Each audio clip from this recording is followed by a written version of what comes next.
I knew I had to stop it coiling around me. If it pulled me underwater, I would be in big trouble.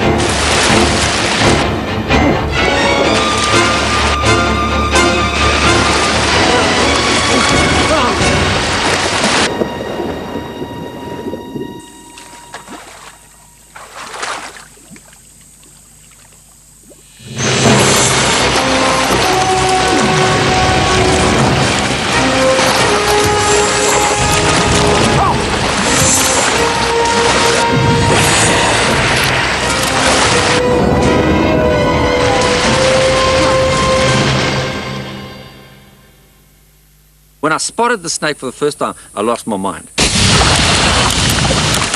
I was desperate. I felt if that snake goes now, I'm never going to see another one.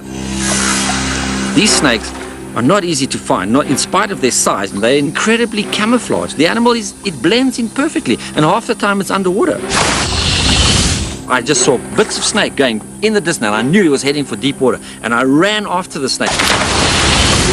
And I ran to the water until I couldn't run anymore. I was actually up to my waist, and I just lunged forward and grabbed onto the snake and just held on.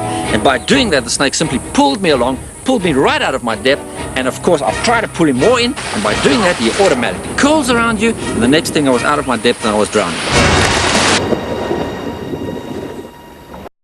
So I held on with life, I tell you, I held on with everything. But I went under with all this weight on me, and the snake's gripping. He now grips because there's something to grip on, but continuously moving away, and I had to pull in, hold my breath, got a touch, I could just feel my toes touching ground, kick myself up again, grab some air, and just hold on, and try and work my way back. If I think about it now, I nearly drowned. I nearly got killed by that snake.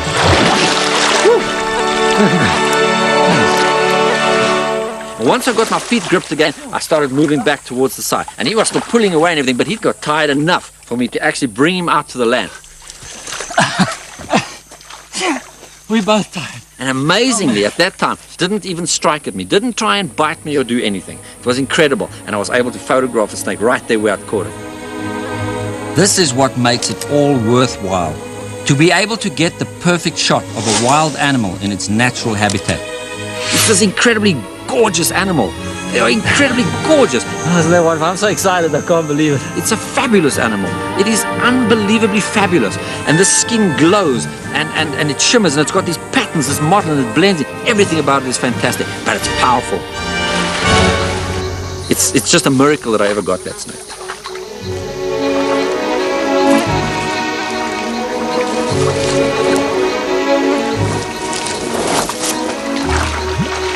I had survived the bite from that wise old snouted cobra, escaped the jaws of the giant reticulated python, and I nearly drowned in the coils of that powerful anaconda.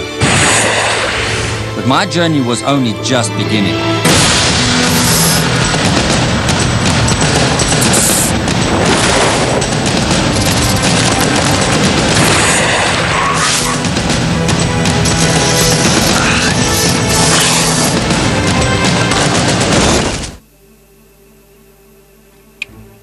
I have photographed some of the biggest and deadliest snakes in the world.